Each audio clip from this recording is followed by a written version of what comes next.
Ladies and gentlemen, we would like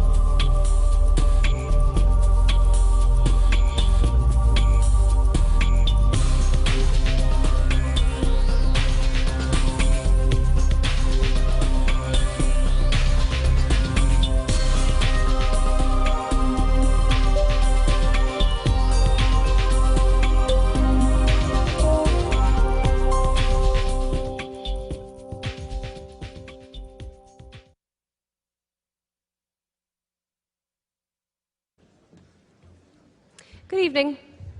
My name is Asha Karan. I direct the lecture program for the Bronfman Center for Jewish Life here at the 92nd Street Y, and I'm delighted to welcome you all here for tonight's program. Both those of you who are here in-house tonight and also those joining us via our live from New York's 92nd Street Y satellite broadcast program. Please join me in welcoming the following 7 locations we have with us this evening: B'nai Vale Congregation in Colorado, the Four Corners Arts Center in Rhode Island, the Jewish Community Center of Rockland, Temple Sinai in Pittsburgh, the Temple in Atlanta, the Augusta JCC, and joining us for the first time this evening, Temple Shalom of Chicago. Let's give them all a warm New York welcome.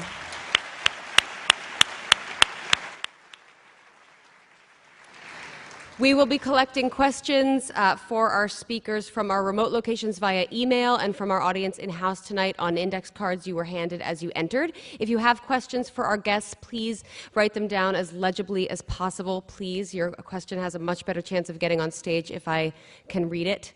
And hand them to the ushers, who will make a couple of trips through the hall to collect them. If you'd like to jot down your email address and your name on the back of an index card, I would be happy to add you to our monthly e-newsletter. Before we begin, I'd like to take a moment to ask you all for your support of a very special 92nd Street Y program. During October, 92Y is competing in the Pepsi Refresh project to win $50,000. This money will help us bring professional artists into over 25 public schools and then over 3,000 students back to 92Y for concerts by world-class musicians. These kids do not have access to the arts in their school, and it is 92Y that provides this important exposure, introducing them to the world of music both in the classroom and the concert hall. You can join us in support of this vital program by going to 92y.org/refresh and voting for us as often as possible during the month of October. Without further ado, I am honored to welcome tonight's very distinguished guests to our stage, 2 of them for the first time. Tariq Ramadan, Professor of Contemporary Islamic Studies at Oxford University, was named one of Time magazine's most important innovators of the 21st century.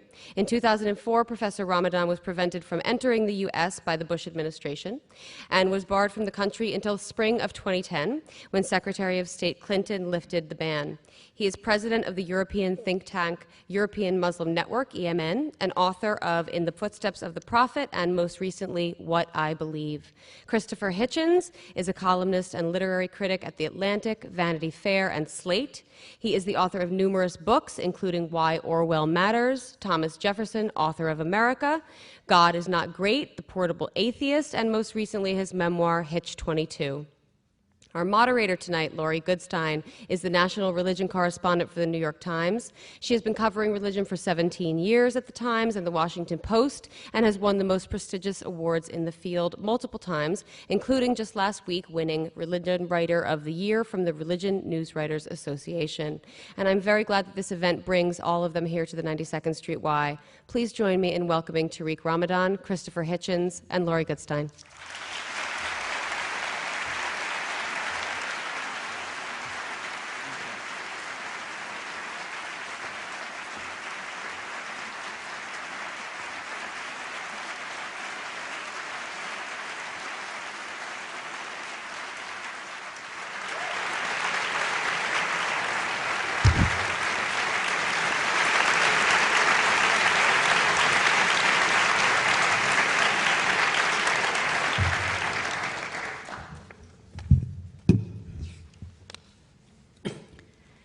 Six days after the September 11th terrorist attacks, it was President Bush who went to the Islamic Center of Washington, D.C., and proclaimed that Islam is a religion of peace.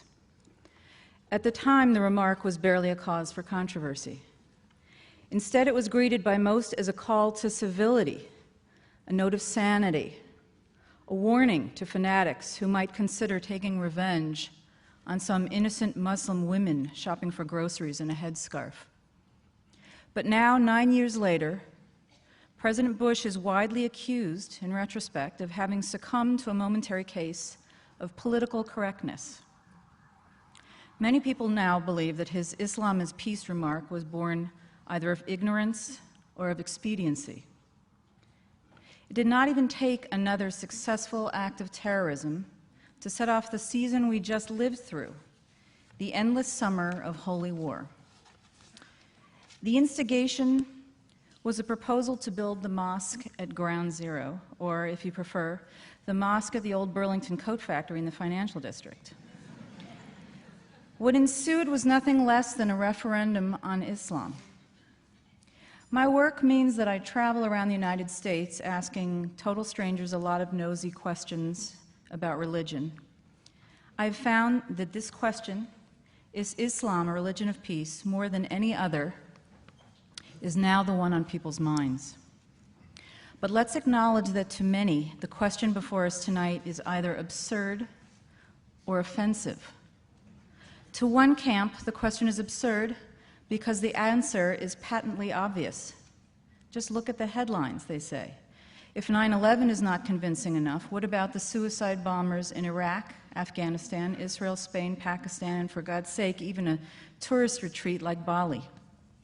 They say, what about Major Nidal Hassan, a psychiatrist in the U.S. Army who shot his own colleagues at point blank after he spent years studying and reflecting on his Muslim faith? Was he under the influence of psychosis or of Islam? They ask, why do honor killings seem to be a Muslim phenomenon? How could a religion of peace permit a father to order the death of his own daughter? This camp says not only is Islam not a religion of peace, it is intrinsically a religion of violence. The question is absurd, the case is closed. Yet there are others who consider the Islam and peace question not so much absurdly obvious as utterly offensive. This camp asks, how can you condemn an entire faith, a religion followed by nearly 2 billion people, because of the atrocities committed by its fringe extremists? They ask, why blame the faith when the terrorists are clearly driven more by political ideology than by theology? They ask, why do we not apply the same judgment reserved for Islam to other religions? Why didn't the ethnic cleansing of Bosnia-Herzegovina prompt widespread rumination on whether Serbian Orthodox Christianity is a religion of peace? When Roman Catholic priests and bishops were complicit in the genocide in Rwanda, the world did not blame Roman Catholicism, but the blame fell.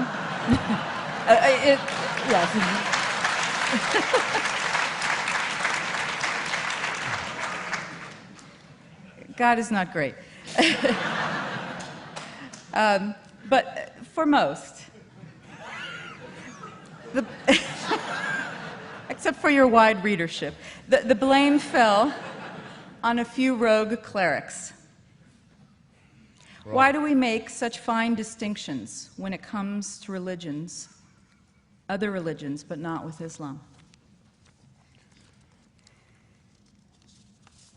This camp asks, isn't the Old Testament laced with calls to violence as explicit as those in the Quran?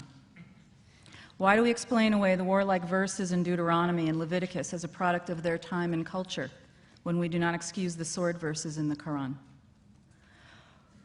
Whether you think the question before us tonight is absurd or offensive, no matter which camp you're in or neither, or whether you think it's appropriate, I'm hoping that what we accomplish tonight is to cause every one of you at least one disconcerting moment in which the preconception you arrived with is shattered. So our format tonight will allow Mr. Hitchens and Mr. Ramadan each 10-minute opening statements, followed by a brief rebuttal. And we'll have a longer period for discussion, and then open it up for questions. I hope you'll have some good ones. I have no tolerance for any interruptions, though I don't expect that, but if we do, we have ways to handle them. And also a reminder to turn off your cell phones so we're not serenaded unnecessarily. So we agreed very congenially before we began that Mr. Hitchens would begin. Thank you. Let me.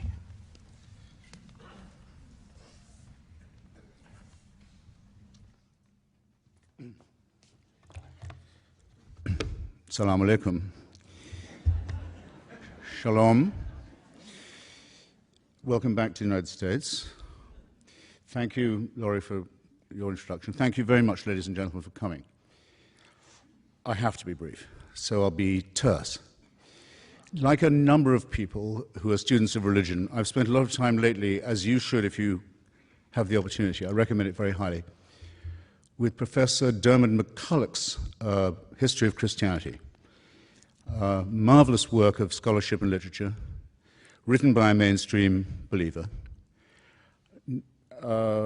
extraordinarily broad and deep, in which he ponders one very important question, the only one I've got time for now. What happened to the word Christendom? Remember, there used to be such a term. It used to extend across the world, and the hope is that it would extend even further. And it was unironically used to mean those areas of human civilization, and areas yet to be civilized, of course, where the word of Jesus Christ reigned or would reign. And it's all gone. The word is never used except historically or sarcastically now. And McCulloch doesn't say it ended because of the Crusades, though he could. It didn't. Crusades didn't kill it. Not because of slavery, mandated by Christianity. That didn't kill it either.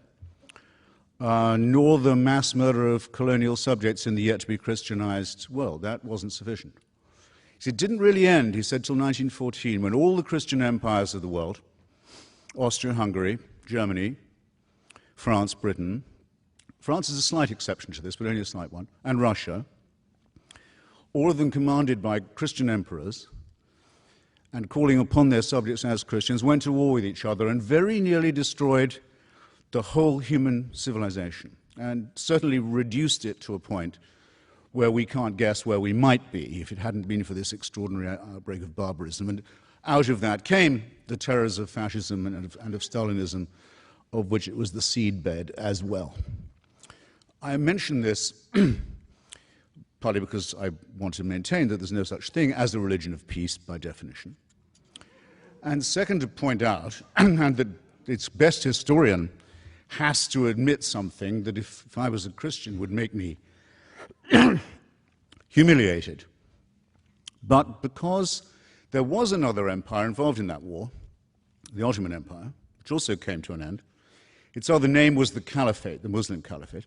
It went to war on the side of German and Austrian imperialism and Hungarian imperialism, and it lost not just the war, having proclaimed a worldwide jihad against Christianity, except for German and Austrian and Hungarian Christianity, which were its allies. And it didn't just lose the war, but by 1924 had been dissolved by the Turkish leadership, by Ataturk. It lost the Caliphate. And that's the only one that still has supporters. The other Christian and religious empires have all gone.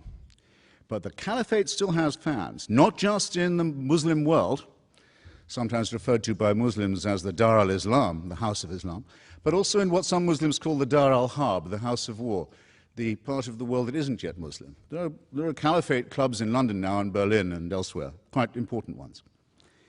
And what I want to know is why that is and what we should think about it. Believers in this fantasy have, Laurie's spared me the need to say much of this, have committed extraordinary atrocities in Istanbul, in Madrid, in India, in the Philippines, in Indonesia, and of course in our own fair city.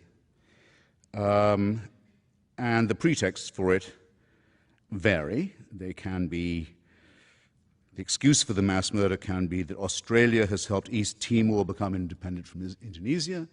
They can be that Newsweek has printed a false story about the desecration of a supposedly holy book. You never know what it's going to be next. But everyone knows to be careful about it, and everyone understands that the threat of violence that backs it is believable. And that's my opening position.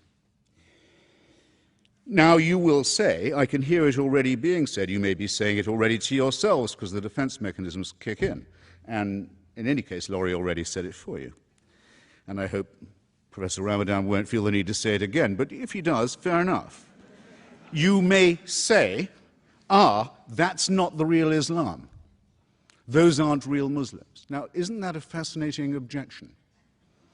Is there anyone in this room, I exempt Professor Ramadan because it's his turn to speak next, is there anyone in this room who would care to arbitrate that question? Who is to say? Where is the authority that defines who is a true son of the prophet or a true interpreter of his work? Part of the problem to begin with, and it's part of the problem because it is a religion, is that it's perfectly true to say we don't know who the true Muslims are. How right that is, who does speak for it. Only the second problem with defining Islam as peaceful, only the second problem with defining it as peaceful has to do with the fact that it's highly fissile and highly schismatic, that there is a civil war going on within it, the religion of peace. As we speak, at least one civil war between the votaries of this religion of peace is already taking place, and some of it is exported outside that world into ours, very salient fact. The first reason, though, is this.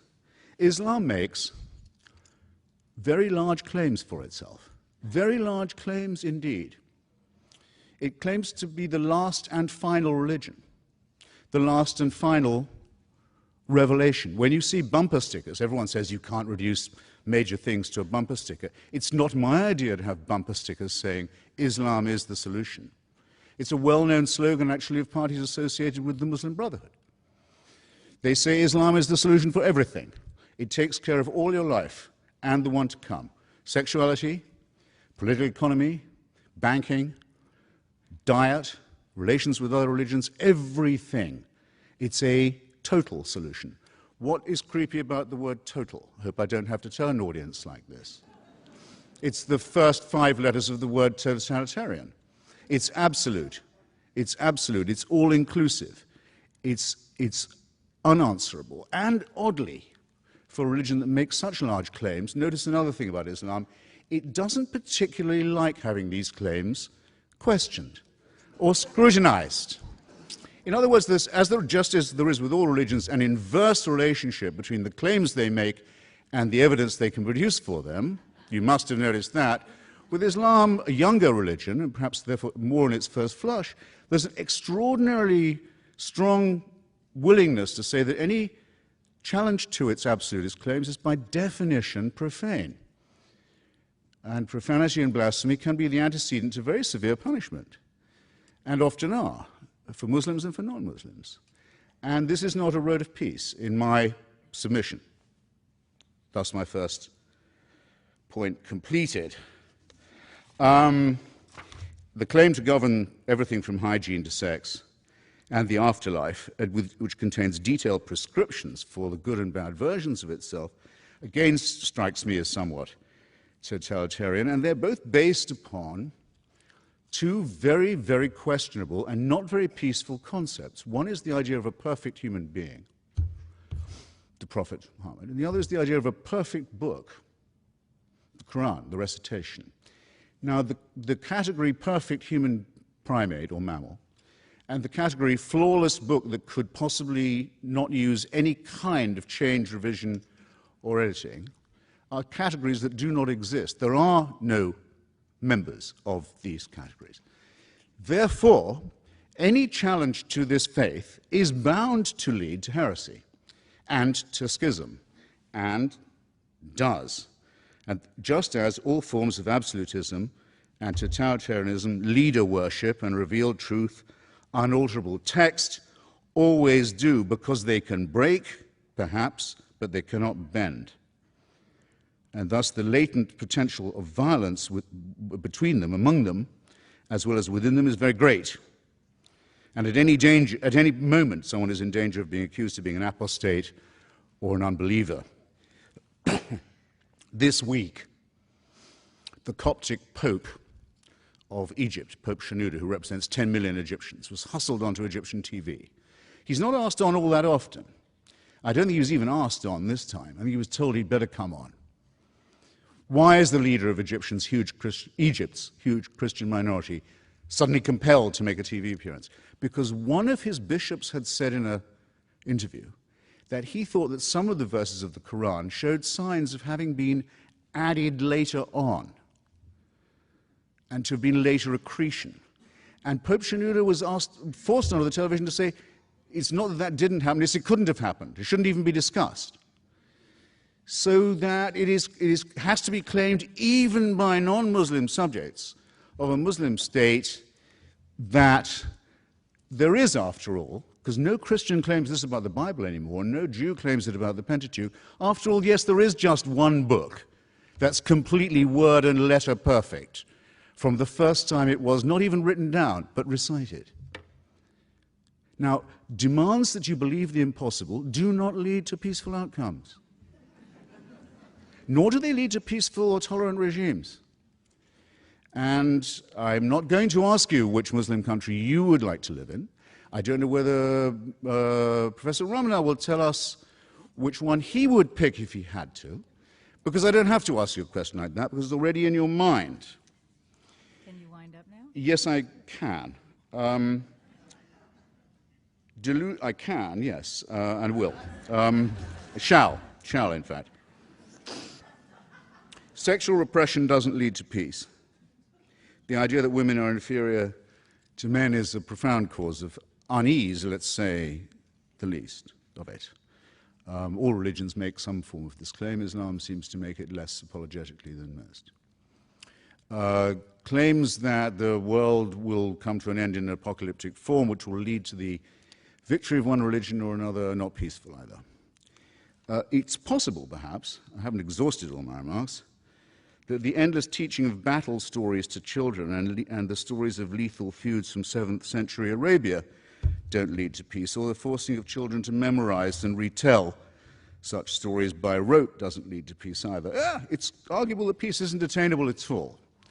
It may be arguable in some forms, that sometimes in places that religion isn't even desirable, but it will not come by the fanatical adoption of a man-made text and a man-made supreme leader.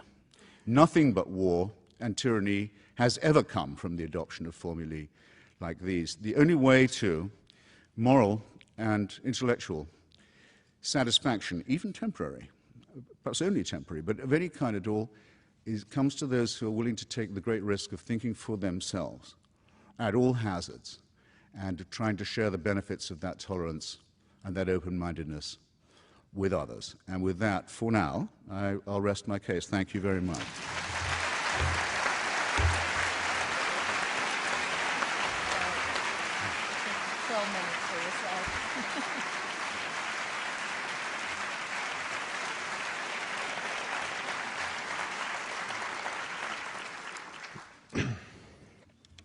Thank you. First, thank you for this invitation here this evening, and I really also want to thank once again Oxford University Press for organizing my visit here in the States, and I won't forget ACLU and others who helped me to struggle for my rights for being here in the States and being able to speak, to listen, and to contribute to the American debate or the Western debate. And I know that among us, Jamil Jaffer is here, so I want to thank you again for this support. Let me go straight to some of the points, and I'm not going to respond straight away to some of the claims, on all the claims, but during my talk, as it is the introductory speech, let me highlight some of the points. When I got the question, of course, as a Muslim and as a believer, but as someone who is coming from within the realm of religions, it was quite clear that to put it that way was not the right question to ask. Is Islam a religion of peace, or is Christianity, or is Judaism, or is Buddhism a religion or spirituality of peace? Doesn't mean anything for me. It's not the right question. It's not the accurate question. Not because I think that there is a good Islam and the right Islam, and there are people who are acting in the name of Islam who are not representing what Islam is. This is not my point. I never said that, by the way.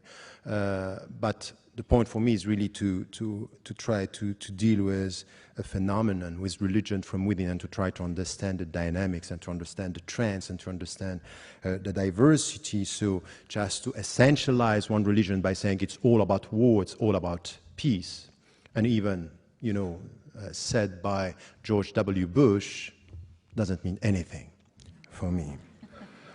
So this is one point which is important, but religions and all the religions and Islam among all the other religions are dealing with human beings. And if you deal with human beings, you deal with violence and you deal with peace. You deal with violence because human beings by definition have to do with violence. They have to deal with aggressivity, with wars. And to expect from a religion not to tackle the issue is just to dream of something which is not going to happen. All the spirituality, go for Buddhism or go for the Bhagavad Gita, you deal with violence. So this is it. Now, what is the answer coming from religions and from trends when it comes to violence and to peace? This is the right question for me. Do we have something which is coming and helping us to go towards peace? This is, for me, the right question. So now, once again, when I have people speaking from outside, and it's especially the case these days when it comes to Islam, is we speak about Islam and we speak about, something which is a religion that is perceived through one window or through one interpretation, and we very often take what is visible through the media. But Islam is as complex as Christianity and Judaism and Buddhism and Hinduism. It's a diversity of interpretations. Yes, you are right. The Quran is for the Muslims the very word of God. But many interpretations and many ways of dealing with the books. The problem is not the book, the problem is the reader. Is the way, no, we have only 10 minutes. So, this is why when, for example, you take a text, and you can do this with the Bible, with the Torah, the Gospels, it's always the same. Tell me the way you read, I will know what is in your mind, but not for sure what is in the text. And this is something which is the starting point of a serious discussion in theology. Because I don't like all these intellectuals and philosophers and even journalists. They are very keen on understanding the complexity of philosophies and the simplicity of religions. That's not right. And the one to blame sometimes are the religious people themselves, because the way they present their religion is something which is all of dream and hopes and not dealing with the reality, which is a complex reality. And this is where I think we have to come to a better understanding. So very often when I deal with such topics, I just have to start with the very beginning. We want to deal with the religion, let us speak about religious issues and religious understanding, not to avoid the starting to just to come to newspapers and headlines. It's not going to help us to understand religion just to go for what is happening in the world. Let us also understand the fundamentals and then come to some of the translation, the historical experiences. Because as much as you can speak about September 11, you can speak about the 16th century under the empire, the Ottoman Empire, which was a great civilization with a diversity, Christians and Jews and even non-believers working and living together. We are always speaking about Andalusia. But we can prove everything with history if we don't get a sense of what are the principles we are talking about. So, for example, coming from a religious viewpoint, I wouldn't say Islam is the religion of peace. I say Islam is the religion for human beings. It deals with peace and it deals with violence. And it helps the people to go from violence towards peace. It's a way towards peace, but it's not a peaceful reality, because we are not peaceful beings. We are all in tension. Just to get that inner peace in us, and this is the starting point of the Islamic philosophy of human being, is really to start with your own self. Look at your heart and tell me if you are at peace or you were at peace. Peace is a process through which you have, it's a process that you get at the end of a self-education. Educate yourself to get this inner peace. This is coming from the universal message of all the religions. You get this in Buddhism, before even speaking, or not even speaking about one God, but you get it in Judaism, you get it in Christianity. Educate yourself to get that peace. So you have to deal with your inner wars and tensions. So this is the way we have to deal with the issue about peace. And the starting point is spirituality. Why? Because at the end of the day, it's really something which is important. And this is the difference that you can find between Islam and the Greek tradition. if you come back to Socrates, Socrates was saying your body in itself is bad. And this is why you have the soul helping you to educate your body and to master your body. In Islam, there is nothing like that. Your body is not bad, is not good, and your soul is not bad, is not good. It depends on what you are going to make out of it. It's your responsibility because you are free. Your dignity is in your freedom, and you have to use your freedom to make it bad or to make it good. Take the good decision for your body, that's good. Make the bad decision, that's bad. So it's all a question of educating yourself with your own body. And it's exactly the same when it comes to the understanding of the world. So this way towards peace is based on education. It's based on a spiritual way of dealing with yourself. And you know what is the meaning of that? The very essence of what I'm trying to translate now is jihad. So this is something which is coming from the classical tradition. And once again, the classical tradition is helping us understand jihad is resist the bad to promote the good. And the bad is in yourself first. And then you will try to get the good. And to get the good is this inner peace. So jihad is not the way towards war, it's the way towards peace. Because you have, as a human being, intrinsically to deal with your inner wars and inner tensions. It's exactly the same in the world, that what we have to do, you will find something which is the will of God. What is the will of God? Diversity. He made you tribes and nations in order for you to know each other. But you know the risk of diversity? It could be lots of knowledge and potential wars. So you have to educate yourself to live with others and with this diversity to know each other. So you can look at Islam saying, you know what Islam claims? It's the last and final religion. It's not enough to end with this sentence. The most important thing is what Islam is saying about the other religions. That you have to remove them from the earth? No. He made you tribes and nations in order for you to know each other. So respect the Christians, respect the Jews, respect the people who were before you. So it's a call towards respect that you find also in the texts. So yes, you will have Muslims. They will take one dimension and interpret this as it is the final religion, we are not going to deal with all the others. But you cannot deny the fact that through history, Muslims, in many situations, in many historical situations, were dealing with this diversity, and we learned from the Middle Ages, and we learned from the Ottoman Empire that Muslims are able to deal with diversity and take from the Jewish tradition. Maimonides was speaking Arabic better than me. He was a Jew, and he was an intellectual, and he was a theologian, and he was dealing with respectful people. So all these Muslims were wrong Muslims because they didn't understand that the final religion should not listen to the first monotheistic tradition? That's not true. You cannot reduce this in such a way. It's too simplistic to represent what a religion is and what a history and a historical experience is. So this is for me something which has to do with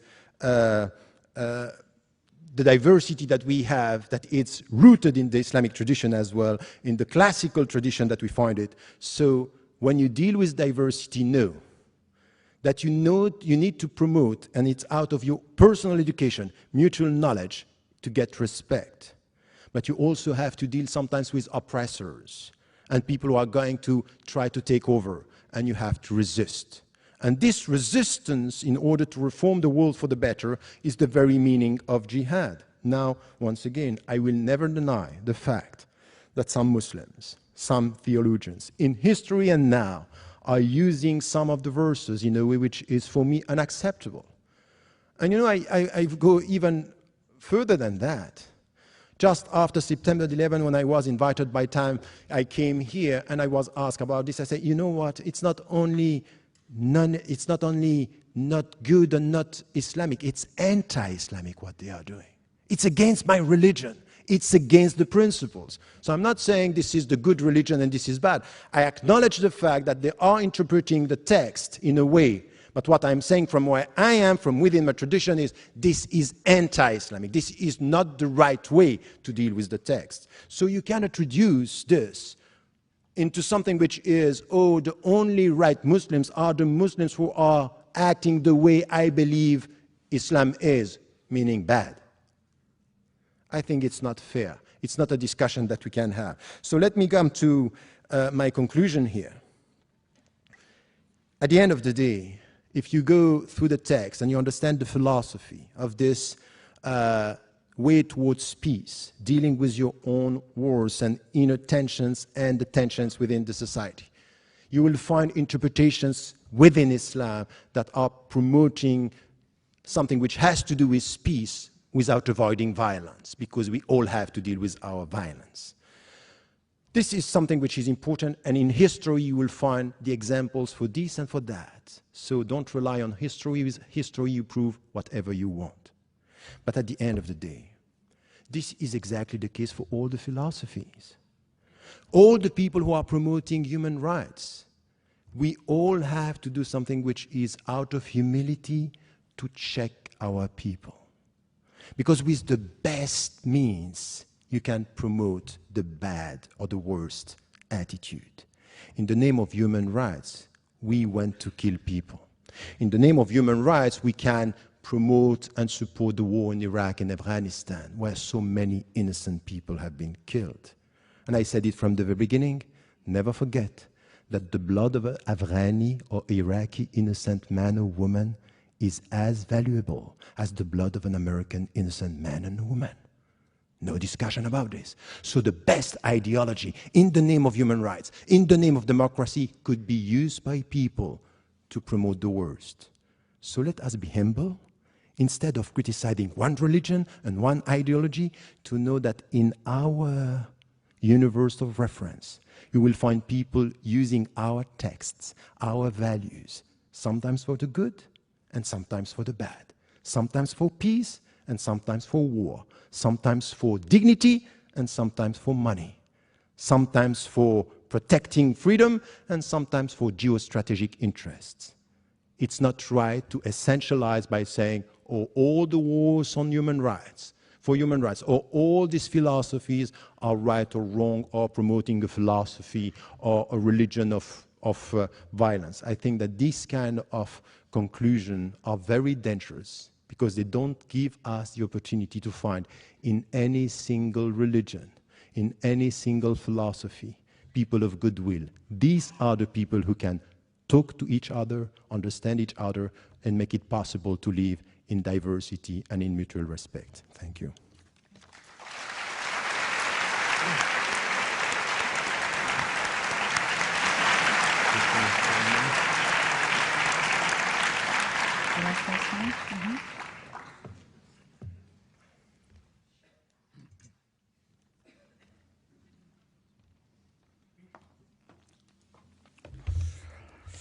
Well, I also don't think that the motion, if that's what it is, chosen for this evening, is a particularly good one. But I knew about it as long as Professor Ramadan did, and I did at least agree to speak to it, in spite of that reservation. And I make this not just as a point of self-pity, but because, for example, someone in this great city who's become used to making nice these days, Imam Rauf, who describes himself as both founder and visionary of whatever the downtown establishment is now to be called, wrote an article, I'm pretty sure it was on the eve of Yom Kippur, for the New York Times, in which he said, when you think about it, this is one of the most hand-washing statements I've yet heard him make in the Make Nice department. When you think about it, our word, Islam, is almost exact translation of your word, shalom. I didn't say it. I've never heard anyone else say it. It isn't true, among other things. Islam may have some relationship to the word salam, which can have some relationship to the word prostration or religious observance. It may, but we know what Islam means, is intended to mean, and does mean, is surrender to God. Acceptance of God's surrender, sometimes translated as submission, but in any case, the resignation to the divine will. Again, not, in my opinion, a prescription for peace, but that isn't my only objection to it. I don't think that abjection or fatalism or the prostration before a divine, or let alone before holy men who are interpreting the book, is a recipe for good health of any kind, mental or physical, since we're talking about the Greek concept of the body and of the spirit and of virtue. Just to get that out of the way. Now, you're right. I was surprised to find myself saying, Professor, when you say that the problem is not the book but the reader. In the case of the Quran, that is certainly true of me. It's true probably of every book I've ever read, that there are difficulties I have with it or capacities I don't have with which to approach it or understand it. But if I'm reading the Quran, I certainly say, well, I can't tell whether this book is the Word of God or not. I can only doubt that there is such a thing. But I can hope that this was a bad day for God. Can't I? And I can hope to live in a country where I can say that and get applause. Ah.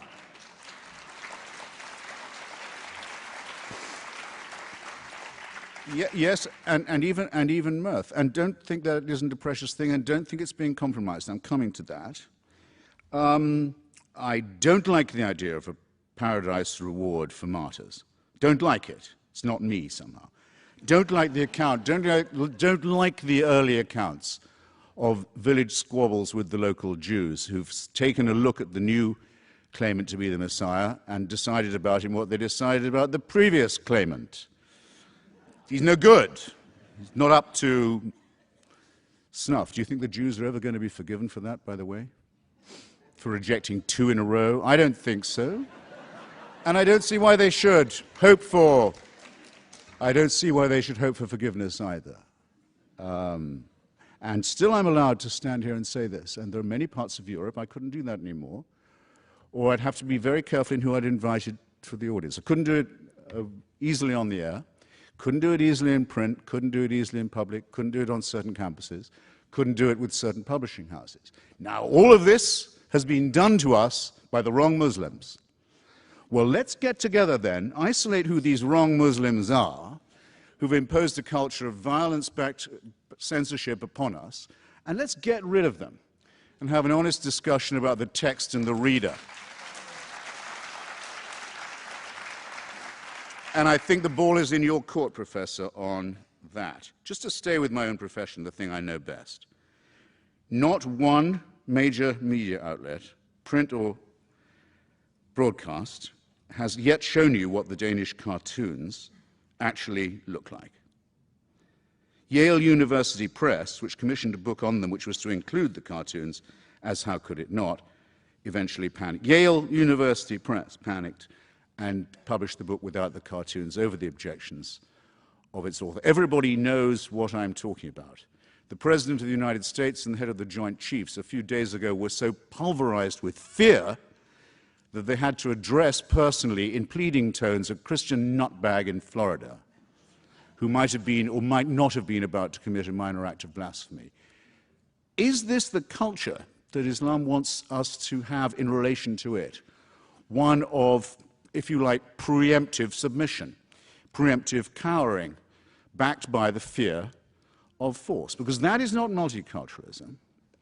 That's nothing like the gorgeous mosaic. That's actually the absolute negation of what a multicultural system would be like. And a multicultural system has to look rather askance, I think, on a religion whose preachers and websites openly make threats against people like myself, against the Jewish people, against the Hindus, who, for heaven's sake, aren't even monotheists, can be killed on almost any pretext, against, and a very important point, and I have to make it, and against the wrong kind of Muslim. Now, Professor, I'll say this as mildly as I can, you may not be aware that you were, and I don't want to increase the area of unexpected offense-taking that's been so hugely broadened by the sensitivities of a religion that has the answer to everything. But I'll just say I don't greatly care to be told, as if I didn't know, that an Iraqi life is as precious as an American one.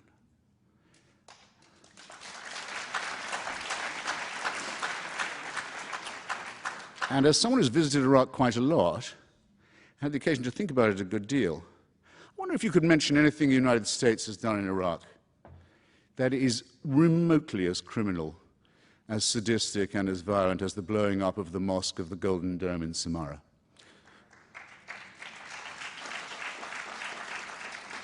One of the holiest sites in the Muslim world, callously blown up by Sunni forces in alliance with forces who, perhaps I'd agree with them for once on this, were fascistic Baathists.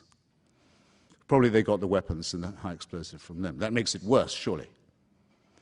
Intending to start and successfully, in fact, initiating a civil war in which countless thousands of people have been killed, religious processions have been fired upon, funerals have been fired upon, Qurans, without number, of course, been incinerated, much more importantly, children, old people, and civilians. Now, where is, I just wonder, you must be able to quote it to me. Where is the Sunni fatwa against this conduct? Where is it? Where is the authoritative statement of moral outrage in the Sunni world saying this is not acceptable behavior for followers of the Prophet? I missed it. And so apparently did the followers of the Prophet miss it, because they keep on doing this all the time. They were doing it before the United States got to Iraq, and they'll be doing it after we've gone. So I'm sorry I won't be talked to in that tone of voice.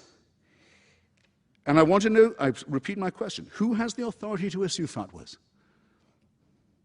Is it Sheikh Al-Qardawi, who you sometimes very much expressed respect for, who on Al Jazeera gives advice on all kinds of things, some of them innocuous, sexual matters and so forth, doctrinal rulings, sometimes upon the legitimacy or otherwise of suicide bombing, if directed at Israelis, not just Jews, of course, but no, we draw the distinction. On the other hand, Hamas, which does the suicide bombing, doesn't draw the distinction. If I can't issue a fatwa against Hamas, if I'm a Muslim, if there's no one who will and they won't, surely someone could say, we don't think Hamas should have on its website and manifesto the reproduction of the protocols of the elders of Zion, a Christian fascist fabrication that is one of the warrants for the Nazi exterminationist solution. I mean, surely that's a question for the UN Anti-Racism Committee on a spare day. Or since that spare day never seems to come, for some Muslim authority to say, no, brothers, don't do that. It doesn't come. It doesn't happen. Look on the website, it's still there. Now, you would do better, I think, Professor, if you identified yourself as a member of a very small and critical and endangered minority. Someone who really is against all this and will say so, and will also decry the fact that the religion itself can't seem to throw it off. But you seem to have that a little bit both ways. Now, I'm going to have to very well. stop you so we can get to Yes, this. so then my closing statement is this. If you want diversity, as much as the professor does, as much as I'm sure many people here do, religious diversity, cultural diversity, what you need for it is this. You need a secular state with a godless constitution like this one.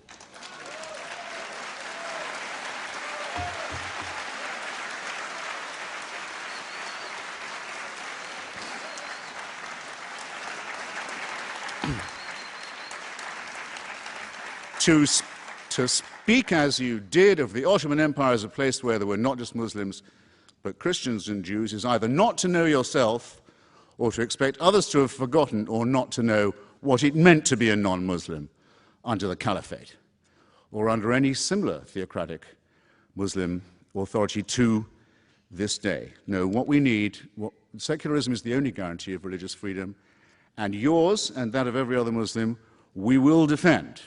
But you won't be surprised that we have some questions for you in the meanwhile. Thank you.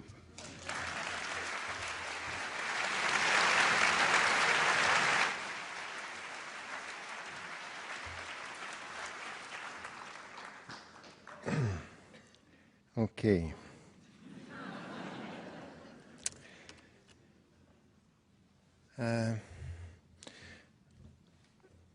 You laughed a lot, make laugh the people. And I have a problem with, we are talking about people who are being killed, talking about people about wars, that's fine. I have a problem with the way you are putting things here. First, you know, when you said the first remark, say, okay, you know what, total, these are the first letters of totalitarianism, because Islam is a comprehensive religion, by the way, exactly like Judaism and Christianity. I never met a rabbi, a Christian, telling me you are with God on Saturday and with the devil on Monday, or what is that? But in Islam, it's as if it's all together. It's a very simplistic way of dealing with Islam. It's a comprehensive religion, but there are rights of God and rights of people, and you have to differentiate, and it's very old. Come back to Alain de Libera, the French philosopher, telling you, you know what, separating authority between what is to God and what is to human being, it's coming from Islam. And this was taught and translated into Christianity in the Middle Ages, exactly the opposite of what we think. You may disagree, but at least acknowledge the fact that there are many interpretations in history that say Islam is this total mean totalitarian. What's that? Auto, these are the first letters of autocratic. It's not an argument. It's not serious. And as I said, yes, it's, we are talking about reading. And by the way, it's for all the texts. It's the same for the Marxists. You know quite well about the Marxist tradition. And you know what some Marxists did with the text? It means that everything that Marx wrote was bad? No. Once again, it's a serious matter here. When we are talking about interpretations, I mean it. I mean that, yes, there are people using the text in a way which is not, and you have historically to acknowledge the fact that you yourself might have read some of the text, not in the good way. So this is the second point. About now the cartoons and some of the things that you were referring to. You know, look at the Muslim majority countries and look at the Muslims and the Western Muslims. And if you look at the reaction of the Muslims living in the States or living in Europe, you cannot just say Islam was one that all the Muslims are reacting the same way. By the way, the very month of October when the whole story started, I was in Copenhagen and I said to the Muslims, take a critical distance and don't be involved in this. You don't like it, but let it be, because this is freedom. The point is that you are not making because you are reducing something which is, oh, the cartoon was all about freedom of expression. You don't speak about the instrumentalization by politicians and governments in Muslim majority countries and even in the West about the whole story, because this is too complex to be put in. So many authorities, many scholars, and then you come with who are the Muslims who are able to speak.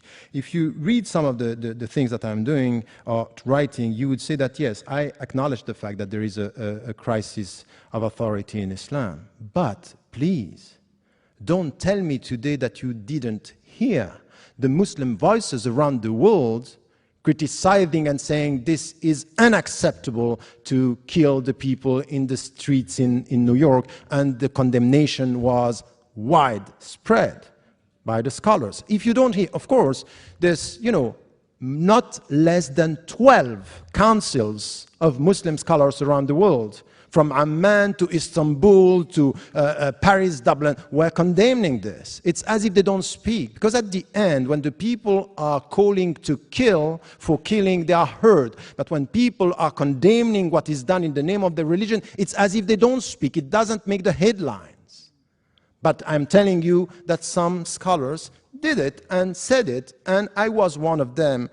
And you know what is very interesting in the whole discussion? That when the people like what I'm saying, say, you know what he's saying is good, but he's alone. Minority, it's open, but he's alone. But when the people don't like what I say, you know why? He has huge followers. So depending on if you like or not what is said, you have followers or not. So I can tell you something, that the mainstream Muslim presence in the West, in many Muslim majority countries as well, acknowledge the fact that they are critical towards the use of the religion. Now, many Muslims, yes, would support, and I did this, and by the way, I was banned from this country mainly for that, are saying, for example, that the Palestinian resistance is legitimate. And I said that, and I repeat this here. But I also said that the means used to kill innocent civilians and innocent Jews in an Israeli in Israel, I cannot accept that. Have you heard that? I said it. So, and I am not alone. I'm not alone. So once again, it's many interpretations. Listen to this and also be respectful of this diversity and the way the Muslims are dealing with this. So the fatwa, the legal opinions, are coming from everywhere when you speak about some of the issues, because you know it's sensitive, so you put it in a very simplistic way. Women, violence, Hamas, and all this together, it gives the impression, oh yes, yes, this is right.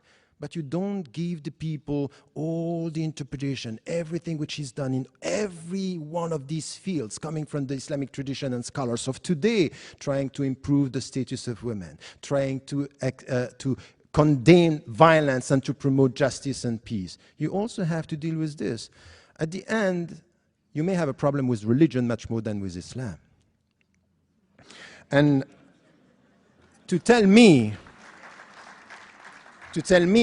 at the end of your speech, the only right solution is a secular, godless constitution in the United States of America, I think is problematic. Because I don't think it's a godless nation here. There is a reference. So, no. Only the Constitution. No, only the Constitution. No, but I don't think that even the politician and even the president of the United States of America is referring to something which is a godless secular system. Or I don't understand all the speeches I listen to. But the point is that my way of dealing with the secular or separating authority, I don't have a problem with separating authorities. I don't have a problem with this. And it's even my solution in Israel and with Palestinians. I want one state where the people can live together under the same rule of law. But it's as if we agree on this in France, but not really in Israel, because it wouldn't be Israel. So it's a selective, not consistent approach. I want you to say this everywhere in that way, and then you are saying it, but I would say that the people who are uploading sometimes, they want this for some and not for all. So let me tell you something. I'm critical from within, and I think that I'm far from being the only one.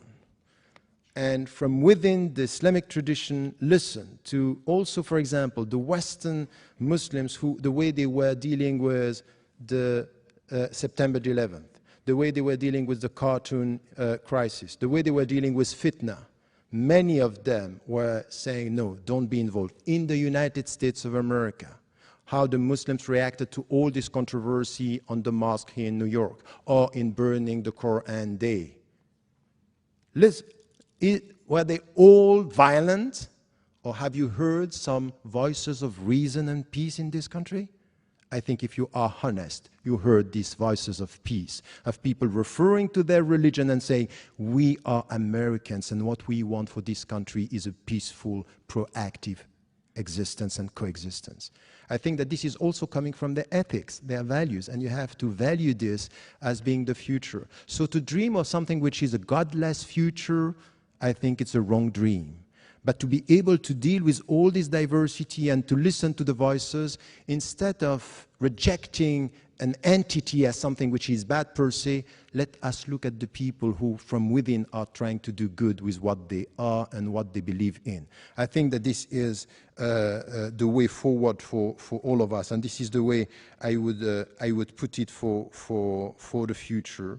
And I'm not talking about wrong Muslims. I'm talking about a critical debate among Muslims, and I hope that you yourself, with the people who are supporting some of the views, you are also critical about the way you sometimes reduce the other to an alien presence, not helping us to get to a better understanding, a critical debate. Sometimes I'm just lost with the way you put things, because the debate is closed before it started. Thank you.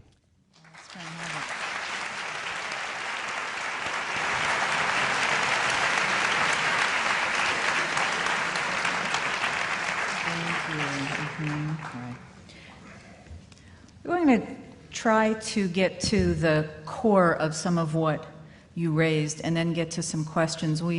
That ran long, but I think it was very fruitful. I want to distill something that came up here. Two important things. One is the question of authority in Islam. A scholar once told me that he thinks the problem with Islam is that every Tom, Dick, and Harry can give fatwa, and that there's no pope, there's no magisterium, and so in some ways what you have is leadership by whoever has the biggest audience. Now, right now, one of the most revered scholars is Yusuf Al-Qardawi, and he says he takes an opposite position from Professor Ramadan on the question of suicide attacks in Israel. He has a program with 40 million listeners, and he has a website. And he says that suicide attacks on Israeli citizens, even women and children, are acceptable because all of Israel is a militarized society and all citizens are combatants. So the question here is, he's got this very large audience, and since there is no arbitrating authority, there's no single authority, is not what Islam becomes whoever has the biggest audience, has the sway in what the faith is? I think that I think it's true. If we look at what is happening now in the Muslim majority countries as well as in the West, that there is something that we can call a crisis of authority. In the book Radical Reform, I'm tackling this from many viewpoints, and not only from political discussion. It's really even in our way to deal with sciences, human sciences, ethics, we have this problem. When you don't know how to manage diversity, it ends up with division and not knowing who is leading. And this is the way. We don't have a church, so we have diversity in Islam. So we have to know how to manage this, and it's problematic. And I would say that if you look today at what is happening, even though we have this crisis, if you look today at what is happening around the world, you will see that we have many councils. Still, the mainstream is not promoting, violence and extremist views. The mainstream is promoting, what is said, for example, about Western Muslims or Muslims living in Muslim majority countries is about transparency, no corruption, democratization. This is the mainstream that is coming. Now we have voices. And you speak about Yusuf Al-Qardawi, and you were saying that I was one of supporters of him. I have one position in everyone and everybody I'm dealing with, in history, in the past, and as is in the present. I read what is said, and I try to be selective. So, for example, on that point, killing, I said no, I disagree. On identity, and when he once was very harsh with me saying, no, we have one identity and it's Islamic, I said no, we have multiple identity. I'm Swiss by nationality, Egyptian by memory, Muslim by religion, European by culture. These are my identities. He didn't agree. So I talk to people, but I know that on this, for example, in Israel, I disagree with him, but you cannot reduce Yusuf Al-Qardawi in the world today to this position, because he had many other positions on women, on the society, on democracy. He is promoting something which is, he called democracy in the Muslim majority country, that you have to consider by saying, okay, on this we disagree, and on that we need to have a critical debate. You cannot just, because one position, we don't like one position, we remove the people from the landscape. No, they are part of the landscape, and they are heard in the Muslim majority countries. So this is my position on that. Well, I'm certainly not going to criticize Islam for not having a pope. And in fact, it would be your vis-a-vis in this discussion was horribly in error in any case, in that Christianity never had only one pope, and still doesn't. I mean, there were several Catholic claimants to the papacy at different times, just among Roman Catholics, but today, I mentioned one of them, the Pope of the Coptic Christians based in Cairo.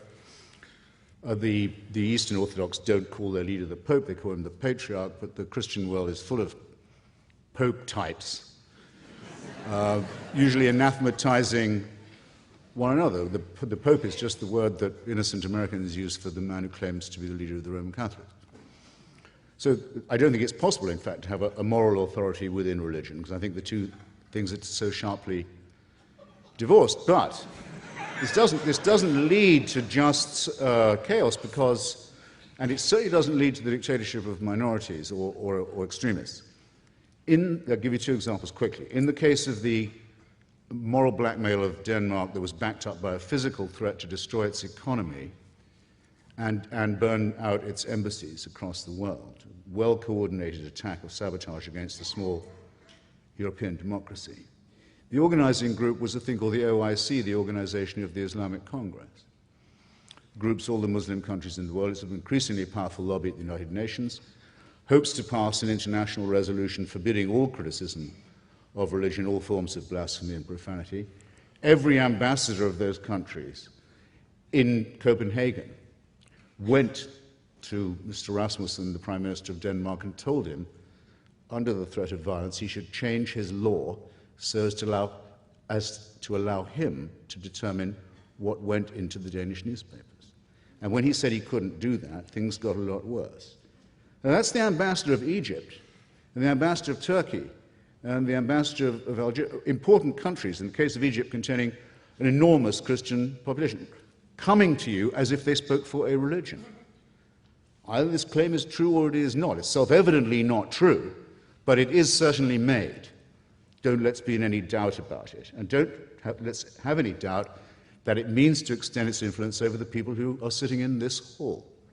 Second, very quick, the fatwa against Salman Rushdie, in other words, the offer of money to suborn murder for the crime of writing a work of fiction in his own name by the spiritual leader of Shia Islam, that's what the fatwa meant then, means now, was, after the murder of many people, associated or not with the publication of the book, repudiated ostensibly by the Iranian government after long pressure and lobbying at the United Nations, about 10 years ago, I think that was.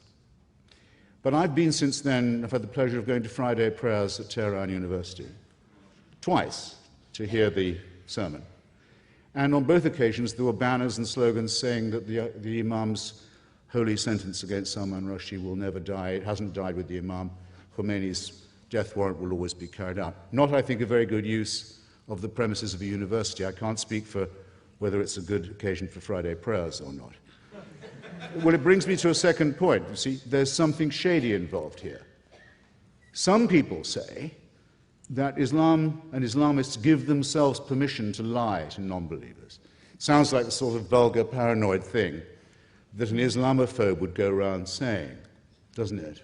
It's very easy to disprove, except that it hasn't been, as that example will just illustrate.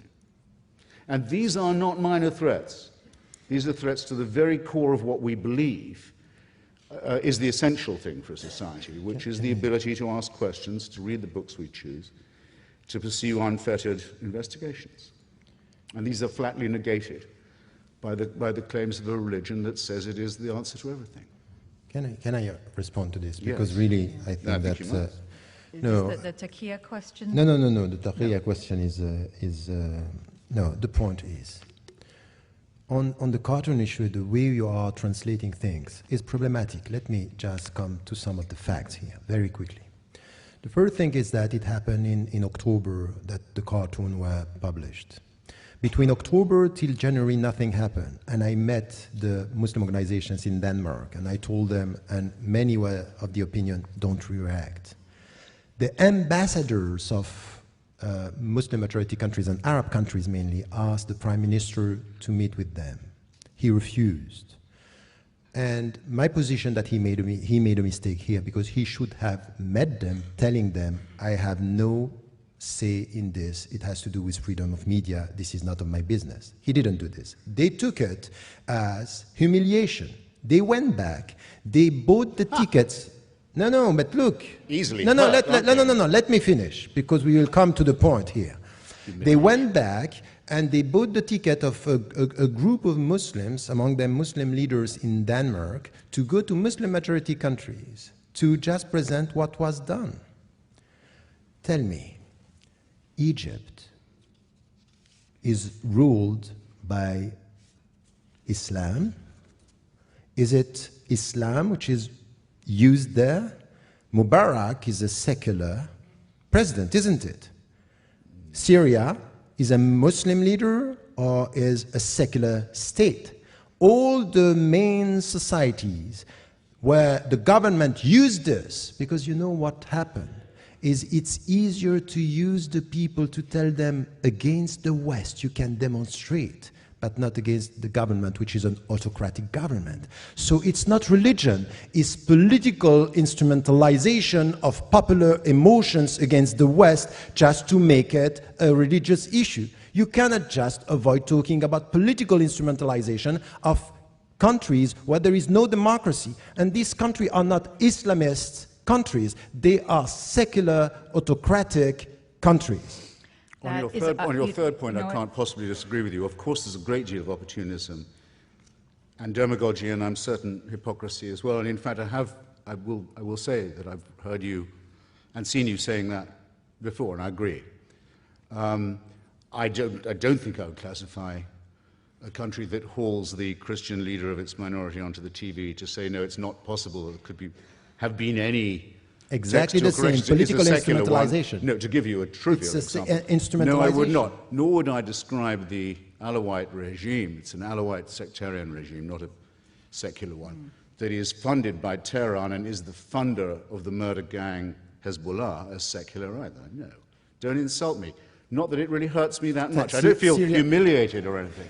All right, no, whereas apparently, take some apparently the leader of a proud country like Egypt, when a demand he makes to interfere in the internal affairs of Denmark is not met, feels I'm sorry, just to end this discussion for me on my side is the only fact that you acknowledge that there is a political instrumentalization of religion and you say I'm right, that's enough for me. This is exactly what I know. Good. Can we wind that one up? I actually think that... And earlier you were trying to tell me what Karl Marx said on the subject. Yeah. That's your job. Was that a valuable exchange? I think that was worth hearing out. But I know that there are people in the room and also listening in from the satellite sites who want to have some of their questions asked. And a few of them are along these lines, and they actually are aimed at you, Mr. Hitchens, because of your ringing endorsement, really, of a secular society and atheism. A question from Vail, Colorado. Do Jewish, Christian, or other religions have a greater claim on being religions of peace than Islam? I mean, is your beef really with Islam, or is it with all religion? Well, I'm sorry the comrade from Yale tuned in so late. I mean, late enough to miss the first 4 or 5 minutes of my 10-minute introduction, devoted to a close exegesis of Professor McCulloch's realization that Christianity had out-genocided and out-warred and out-crusaded itself, finally by 1914.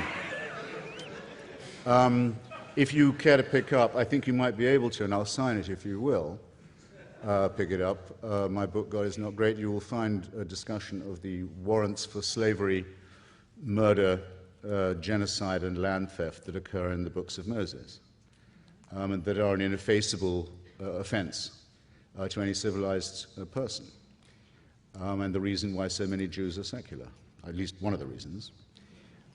So, again, I could go on, but I really feel I don't need to.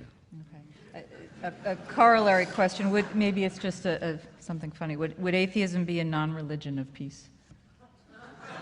No. Somewhere here. No, there's something probably very slightly intolerant about atheism, at least so I hope.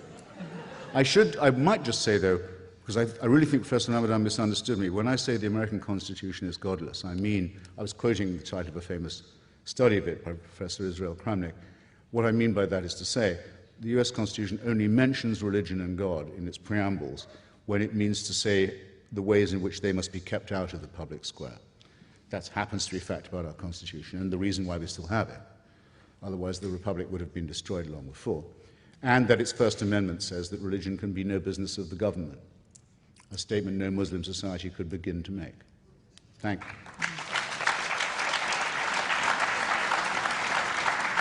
But once again, you can just refer to the Constitution and you will have Muslims just referring to text and avoiding the practical consequences and sometimes the policies that are promoted in one country. And remember that the previous president, George W. Bush, was talking when going not for the same reasons as you, or not from the same source, because you were supporting the war in Iraq, but he was doing it in the name of God. So the Constitution here is not preventing someone from within to speak in the name of God, even if he's supporting exactly the same thing, that in the name of the peace that you are promoting, you were for the war in Iraq. I mean, I can't imagine you're going to defend President Bush here. Well, from that, yeah. From that charge, I can. No one was ever summoned to vote for the war in Iraq in the name of God, and the president's own church, as well as every other church, Christian church that I know of, was opposed to the war, for whatever little difference that might make. None to me. This, I think this one is for Professor Ramadan. Why are there no progressive Muslim majority countries with rights for women and homosexuals, etc.? Go ahead. No, I think that, once again, if you look at the Muslim majority countries, we cannot just have something which is a monolithic vision of what is happening.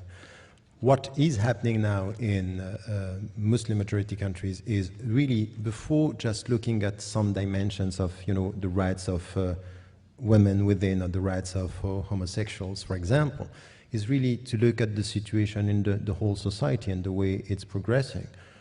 Now we have the great majority of the Arab countries, they are under dictatorships. There is no freedom. Religious or secular society, this is the same for all. So if you look at this and you are expecting from within an evolution in this society, forget about it. Look now at what is happening in Turkey. Turkey is changing, moving towards something which is a more democratic system. And you see within that are rights and discussion and critical discussion that are possible. So I would say that you cannot essentialize history and say the Muslims cannot do this. It's evolving and it's changing, and it depends where you can have this kind of discussion. And the first, because there are priorities, the first is really to go towards democratization and transparency in the Muslim majority countries.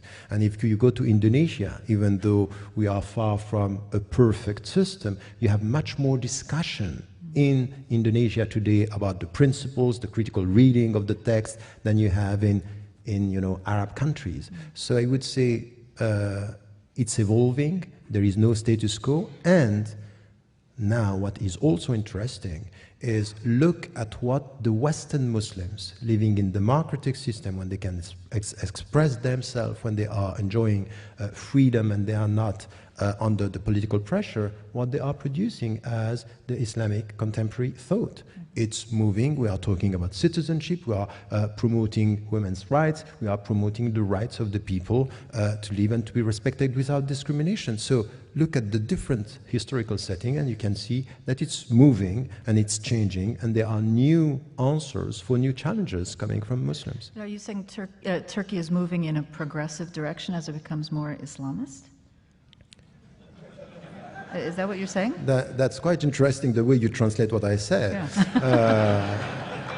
It says much more about what you think than what I said. No. But well, wait. Let me finish. You said it was moving in a more progressive direction. No, what I said is that even the people who are now leading the country, that they are referring to Islam and they were perceived as Islamists, now we don't know how to call them. Are they Islamists, or are they moderate Muslims, or are they ex-Islamists? The point is that no one here can deny the fact that not only the government, because we can be and we should be critical towards the government, but the people around and the intellectuals in Turkey and within even the party, you have new thoughts, and they are coming with something that we didn't see even in the Muslim majority countries, in the Arab countries. So speaking about the rule of law and democracy and transparency, separating and promoting what they are trying to promote, and to be in tune today with the European principles. And I would say this is the only thing for me which is important. If, for example, Turkey is abiding by the European rules, they should be able to integrate European Union, and not what we have now, because it's a Muslim majority country. We don't care about what they are trying to do. So don't reduce Turkey to labels. There are dynamics, there are people who are promoting things that are quite interesting. I went there many times, and I can tell you the women in Turkey, the Turkish women, for all the trends, not only, you know, from the secular for the Islamists, everywhere they are promoting a better understanding of Islam, a better acknowledging and resisting discriminations, and trying to work for more autonomy. And I would say this is what I said, and this is what I promote. Well, actually, I agree with you that there was a very ossified, Ataturkist, bureaucratic, intolerant system that to some extent has been opened by the challenge from Mr. Erdogan's party. But the reason why Turkey continues to be looked on askance by so much of Europe is not because it's a Muslim majority country. It was a Muslim majority country long before the European Union was formed. And no one's just discovered that. The faith of most of its people is Muslim. It's because of legal and political reasons. One of them is continued illegal occupation of the Republic of Cyprus, which is already a member of the European Union, and the expulsion of a large proportion of its population, the reduction of them to refugee status. Erdogan's been worse on that than his predecessors. The second is the refusal of Turks to admit that they're not the only people living in Anatolia, that there's another nation called the Kurds that lives there, which has language and national rights which have been negated. On that, actually, the Erdogan party's been slightly better than some of the Ataturks. And the third is the continuing campaign of falsification and lying about the massacre, the genocide of the Armenian population. A continuing disgrace which Erdogan... Okay, we won't. Which Erdogan let's not linger in Turkey made, too long. has spoken of in the most thuggish possible terms. A question from Pittsburgh here. Is there an acceptable literature of interpretation of the Quran similar to the Jewish oral Torah? Does that make sense?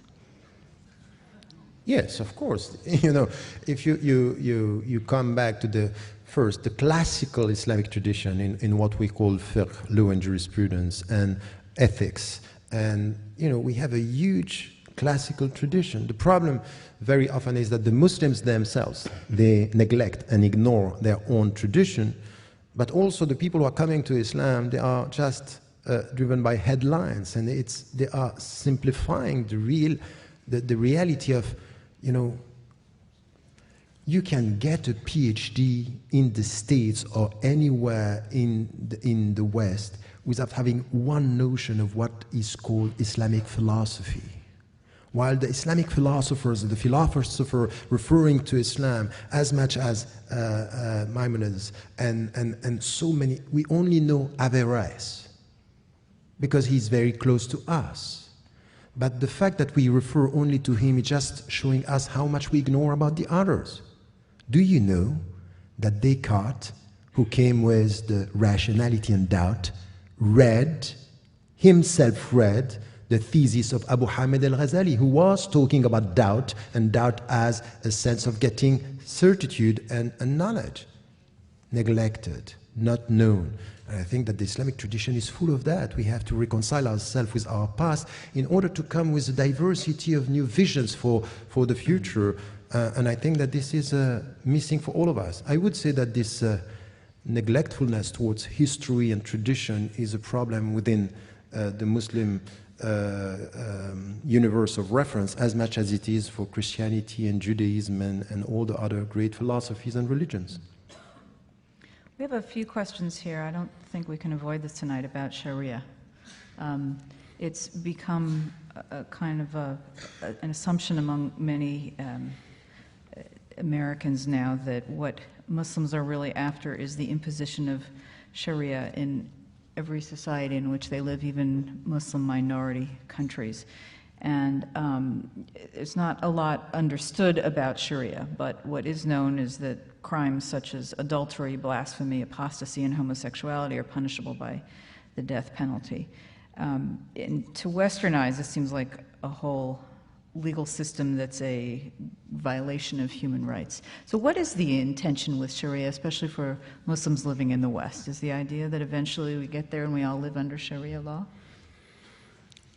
You know, this is first, is a legitimate question, and it's an important question. Because many Muslims living, not only in the West, by the way, throughout the world, you have Muslims, they deny this. They say, no, they don't understand Sharia, or they reduce Sharia to the penal code, and sometimes it happens.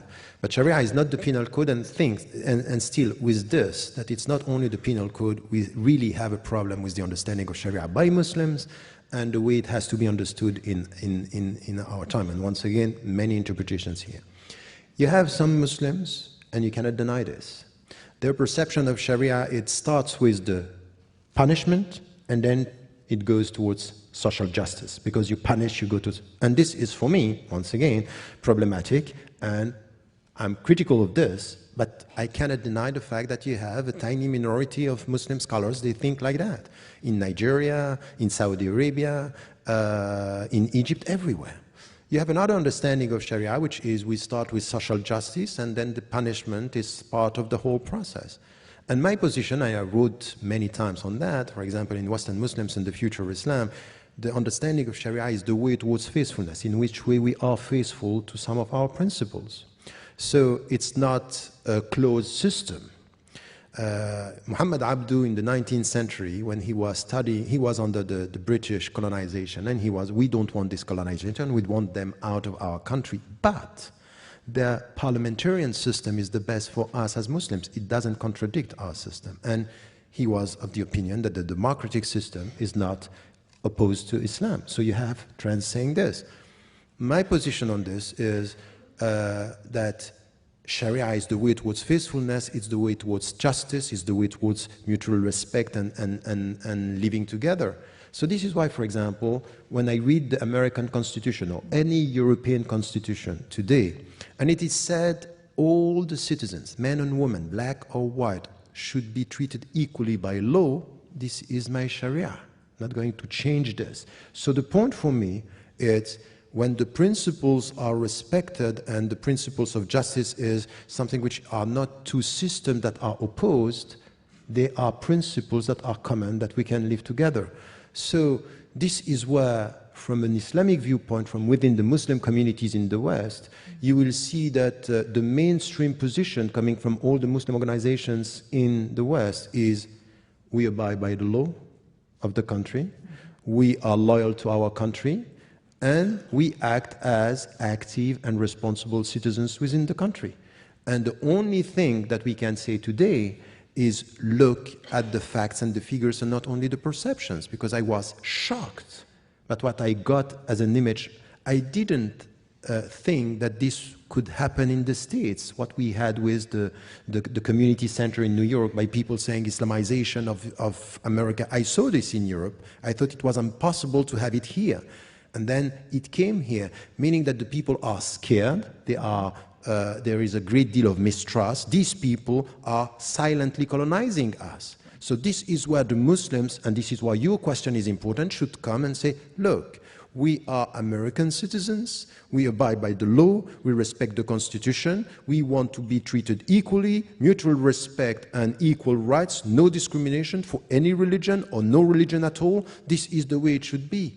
And if you look at facts and figures, millions of Western Muslims today are just abiding by the law, and they got the 3 L's that I'm talking about in the book. Is the first, they abide by the law. The second, they speak the language of the country, English as you speak English, or German or British, they speak the language, and they are loyal to the country, they want the best for their country. This is what it means to be a Western Muslims or Western or Muslim Europeans or Muslim American, and I think that the Muslims should also speak out about what they want, but they also need to be heard when they say things like this, because I have been repeating this for 25 years, and after 25 years what I get is, smart guy. He has a double talk. He say this, but he means something else. So if someone is telling you always, when you say something, that you have something else in mind, there is no discussion. This is once again the end of the discussion, because the point is that there is no trust. There is no potential discussion and critical discussion. And by doing this, let me tell you something which is also important. It's very counterproductive. Because at the end there is no dialogue. It's not possible to talk, because if you talk and say, oh, you talk in a good way, it means that you have bad intentions. And if you speak in a bad way, oh, now we know your intentions. So what do you do? What are you going to do? Could we accept that as a closing statement from you and let Mr. Hitchens make his? Oh, goodness. Because we've gone over? So That's fine. I think that's a fine closing statement. Thank you.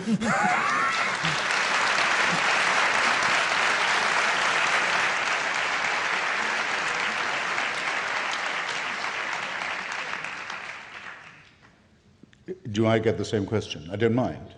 Would you like to close with that? On Sharia? It really is. I find No, it's okay, a big question. I like surprises.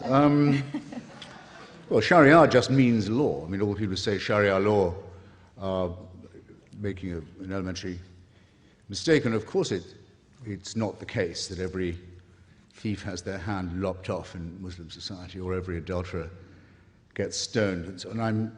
And I'm perfectly sure that's not just because it would diminish the labor force so radically, or so to speak, disable it. I think it's more because of something I've claimed to notice elsewhere, which is the religion is man-made. And so there are enormous discrepancies in how these things are promulgated and also how they are enforced. And most countries and societies come quite early and easily to the conclusion that their own religions are, in one form or another, not really practicable. After all,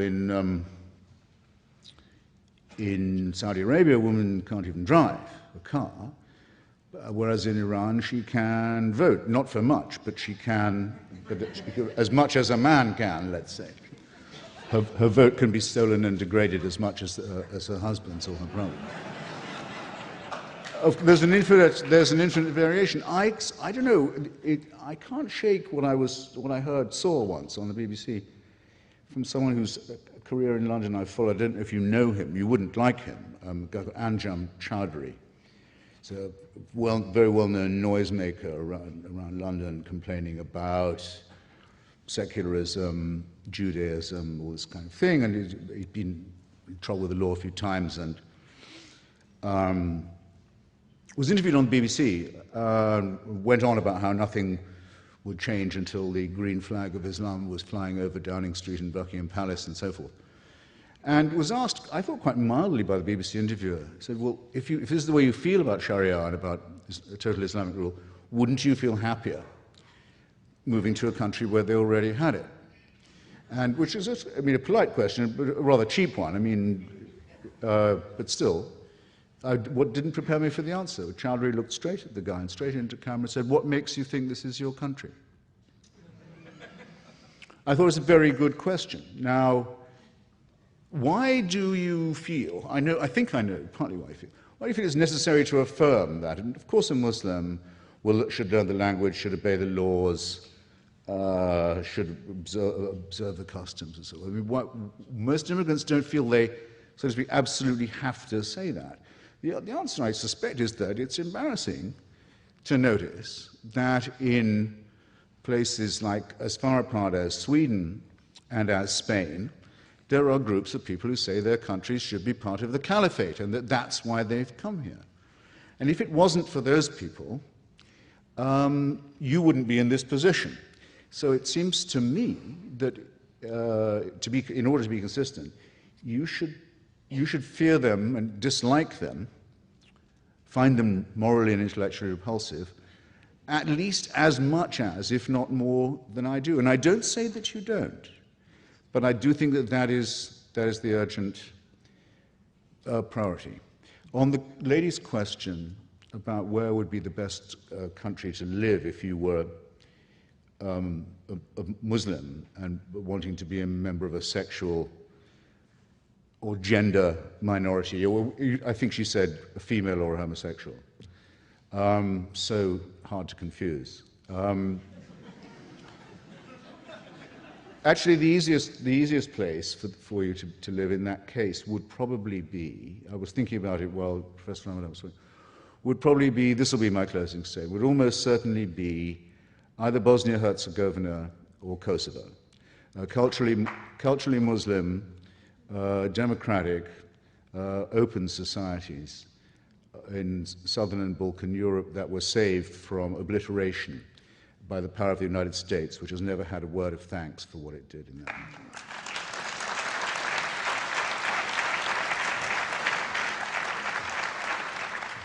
And which remains a secular country with a godless constitution.